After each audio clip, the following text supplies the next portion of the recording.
review of JoJo's Bizarre Adventure Stardust Crusaders episode 39, part 2 of the Guardian of Hell Pet Shop. After watching this episode, I have gained a newfound respect towards Iggy. In fact, I really like this dog even more now. So the episode continues off from the sewer scene, and we learned what happened to him and how he escaped from Pet Shop's ice. Apparently Iggy's front paw was cut off from one of the ice missiles, so he had to leave it behind, dive down into the sewer water, escape out from a pipe, and go underneath the river and try to recover. He used the Fool as a sand dome so that he can breathe underwater using these two pipes that he got. I do question how he bandaged up his stump of a leg, but I guess he was able to do that. I also wondered about the Fool being a sand stand, not being affected by water, but I think Iggy has the ability to harden the sand to make it stronger or something. I'm not sure. Unfortunately, Pet Shop was aware that Iggy escaped, and as I said before, this bird is freaking relentless and unstoppable. Because he somehow managed to find Iggy, I guess with his really good eyesight or something, dove down into the river and found the Fool. He launched a couple of icicles, but Iggy uses the Fool to deflect a couple of the icicles. The first one, however, did pierce right through the Fool, and one of the icicles hits Pet Shop right through his wing. But the fight is not over yet. Even though he disappeared underwater, he dug underground, creating this tunnel underneath the Fool. I guess he used his stand Horus to create the tunnel, I don't know. What Pet Shop planned to do was to use that icicle that pierced the Fool to freeze the water surrounding the Fool and Iggy in an ice casing, crushing the dome, making it break apart so that Iggy would get crushed to death instead of drowning him. So Iggy had no choice but to dig underground to escape, but unfortunately he got to the tunnel where Pet Shop was hiding, waiting for him. Since Iggy was trapped and he couldn't call upon the Fool to defend himself, he was about to get hit by an icicle that Pet Shop was preparing from his beak. Luckily, he did come up with a plan. He let the Fool get crushed from the ice, using the pressure to launch him towards Pet Shop for one last attack. As he bites down Pet Shop's beak, and since Pet Shop was still preparing that icicle, the pressure started to compress and build. Pet Shop's beak broke, and it caused an explosion that I was not expecting, and it was a pretty big one, and it sent Iggy hurtling towards the surface of the water. Unfortunately, he didn't have a lot of energy left. He was at his limit, and he lost a lot of blood. So he couldn't swim back to land. He starts sinking into the river, and oh my god, for a minute there, I really thought Iggy was going to die. It was a very sad scene. While he was sinking, there was these flashbacks showcasing Iggy's life in New York, and it seemed that he lived a pretty good one. I mean, he had a couple of bitches next to him. And I mean female dogs, by the way. The flashbacks also showed Abdul and Joseph capturing Iggy, so I assume this happened before they went off in their journey. But luckily he gets saved by the kid from last week's episode, so it was a good thing he saved that kid from last week. And he just so happened to pass by the river and he noticed Iggy floating and sinking down. I guess he probably noticed Iggy when he was up at the surface and saw him sinking, which made him go dive down to save him. But Iggy seemed like he was pretty far down into the river, so yeah, I guess so. But at least Iggy is saved, thank goodness. And then we get the narration text saying the bastard bird, Pet Shop, and his stand Horus, dead. Not retired, dead. Meanwhile, with Jotaro and the others, earlier in the episode, they were still waiting for the beggar, and Abdul had this realization that a stand user might have been guarding Dio's mansion, and that the beggar would have died.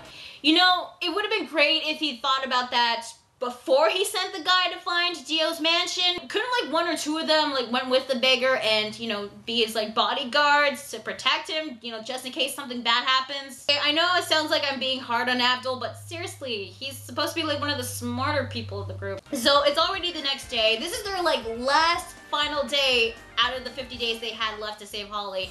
They were looking for Iggy because they were worried that he didn't return, and Jotaro thought he heard a voice calling to them. And out of the corner comes Iggy, who still doesn't look very good, even though his leg was properly tended to, bandaged up better. He still had a couple of bruises and cuts on his body, and he still looks exhausted. I mean, it must have been pretty hard for him to walk with only 3 legs. But it wasn't Iggy that called to them. Jotaro heard a human voice. As we see someone show up, we get to hear this familiar voice, and it is none other than Noriaki Kakyoin, who has finally returned from the hospital, thank goodness! Yeah, it turns out that Kakyoin found the boy and Iggy, and he called upon the Speedwagon Foundation to send a couple doctors to tend to Iggy's wounds. Not only that, but when he returned, he was rocking a pair of shades, and he's still got the scars from the Geb attack. So the whole group has reunited. Jotaro and Kakyoin shake hands. Everyone was so happy to see him, up to the point where they kind of ignored Iggy. It's kind of sad, really, but their reunion was cut short as Iggy leads the rest of the group to the location of Dio's mansion. While they're following Iggy, they noticed a tow truck towing the beggar's car. So they knew that the beggar died. You know, you'd think this would cause more commotion because it's not every day a beggar gets killed and his car gets destroyed by a giant icicle. I'm just saying, but whatever. Now, as they were getting closer, the atmosphere started to feel tense. There was this overwhelming pressure that they were feeling, and they were breaking off into a cold sweat. The mansion comes into view. There's this big red aura, and they knew that this was Dio's mansion. They had finally made it. 35 episodes leading to this final location. But when they got there, the gate was open, so Dio is aware that they found him. So he's gonna let them in. However, they couldn't be hasty, they couldn't be reckless. They gotta be very careful since this is Dio's mansion. But before they could come up with a plan of what to do, the door opens and you see this corridor, and something was heading towards them, and it was this person floating. I don't know how, maybe it's his stand or invisible Segway. I don't know. But yeah, he was floating towards them, introduces himself as the butler of the mansion, welcomes them, and that is where the episode ends. So overall, this episode was awesome. I really liked this episode. The fight between Iggy and Pet Shop, overall, it has become one of my new favorite fights. It was a really good one, and it was definitely up there with Anubis and Darby the Gambler. Pet Shop, overall, he was quite a threat. This bird was freaking ruthless and unstoppable. I mean, you can't even escape under a freaking river from this bird. But I really did like Iggy pulling through and defeating Pet Shop. It was something that I wasn't expecting, but I thought it was really cool. And I've gained a new respect for Iggy. I really like this dog more and more now. And especially liked how he used to stand, even though he was nearly at his limit.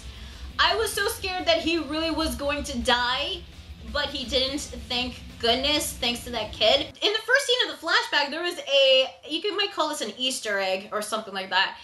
One of the billboards said marine life, and I know you JoJo fans know what I'm talking about, what I'm referring to. But the flashbacks, they were a very nice touch, and I liked how we got to see more of Iggy's life living in New York, even though it didn't go a lot into detail.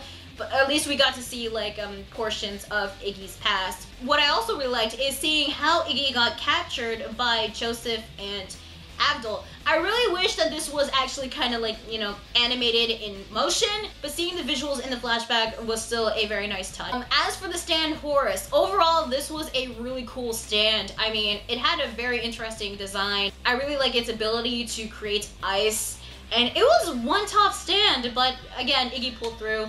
As for Kakyoin, I was so happy that he came back because I really did miss the guy. I miss him in Hierophant Green. I miss the Emerald Splash, you know. So I'm really glad that he came back, and he does have a lot of ground to cover. So hopefully he's going to participate in 1 or 2 fights before they get to Dio. I kind of like the sunglasses that he was wearing. I mean, they look pretty nice. I'm assuming it's because, you know, he didn't want to like damage his eyesight even more. That, or he just wanted to make a cool entrance or something. But I can't believe the only one that thought this. But he kind of looks like someone you'd see from The Matrix. I'm not saying that he looks like Keanu Reeves, well, considering that they both wear gakurans, but the way he was like wearing sunglasses, I couldn't help but think The Matrix. Animation and artwork, once again, was very good, especially when they were heading towards Dio's mansion. I mean, that aura that was coming out of the mansion, that was really well done. It really did a good job adding like the tension of getting to the hideout. And The animation on the fight was actually pretty good too. Voice acting, once again, was really good. I'm hoping we're going to hear more of Iggy's thoughts so that we can hear Misato talk more. And it was great hearing Daisuke Hirakawa again reprising his role as Kakyoin. The music used in this episode was very good. We hear 2 new pieces of music. The first one during the Iggy flashbacks. It really did bring some emotion when Iggy was sinking down into the river. It was really sad. And the second new piece of music we hear when the 9th and final Egyptian god stand user made his entrance. That was definitely interesting. And as for when they got to Dio's mansion, we get to hear the song Stand Proud again, and the narrator talking about their journeys leading up to this point. It's been 35 freaking episodes since they started on episode 4. 35 episodes, all leading to this, to Dio's mansion, and oh my god, I am so freaking hyped to see what's going to happen. Now, I did wonder why the voice actors didn't say the thoughts from the characters, but I still thought hearing the thoughts of every character was really good. In their thoughts, Joseph is determined to save Holly no matter what. Kakyoin wanted Dio to be defeated in order to save Holly and to conquer the weakness in his own heart. That's actually surprising new information that I didn't know about. I think it's probably got something to do with his first encounter with Dio, which is strange because we haven't seen a flashback of how Kakyoin met Dio. I mean, we've seen Abdul's flashback, we've seen Polnareff's flashback, but not Kakyoin. Maybe we'll get that later on in a couple of episodes, I'm not sure. Abdul knows that Dio is a kind of evil that should not be allowed to prosper and must be destroyed. Polnareff wants payback on Dio for manipulating him by implanting him with a flesh bud and using him. And as for Iggy, he wants some payback on Dio because he's the reason why he was caught up in all of this and why Pet Shop attacked him. And as for Jotaro, he just says his thoughts out loud, saying, in other words, if we beat the shit out of Dio right here and now, it will all be over. So the preview for next week's episode shows that this 9th Egyptian god stand user is called Darby the Player. So he's related to Darby the Gambler, which is kind of, I was not expecting that, honestly, but it hasn't revealed what his stand can do. Well, Polnareff mentioned something about illusions in the episode, so maybe his stand's ability has something to do with illusions, but we've seen only Jotaro, Joseph, and Kakyoin with Darby, so maybe the group split up because of Darby, and that would mean that the 10th and final stand user will fight against Polnareff, Iggy, and Abdul. Well, that's my theory, but I am really looking forward to next week's episode. So, tell me guys, what did you think of this week's episode of Stardust Crusaders? Did you like it? Did you hate it? What did you think of the fight overall with Pet Shop and Iggy? And were you happy to see Kakyoin? And are you looking forward to seeing what's going to happen inside the mansion? I know I am. I'm freaking hyped. I can't wait to see this. But on the other hand, I'm kind of dreading it because that would mean that once they go inside the mansion, shit's about to hit the fan, and that would mean 1, 2, maybe even 3 characters are going to die. I don't know who's going to die, but as much as I hate to say this, I think the first member of the group is going to be Iggy. As much as I like Iggy, he is a dog, and we've seen how dogs get treated in JoJo. I mean, it's been like a total of 5 dogs. I'm counting Danny from Phantom Blood that have been killed brutally.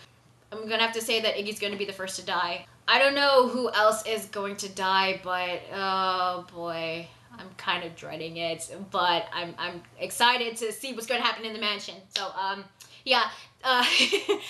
Okay, so let me know in the comments below. Be sure to like the video if you like it, and subscribe to more videos, and be sure to check out my Facebook fan page and Google+. So yeah, that is JoJo's Bizarre Adventure Stardust Crusaders episode 39. I'm Lunar Spell 27, and I'll see you guys later. Bye.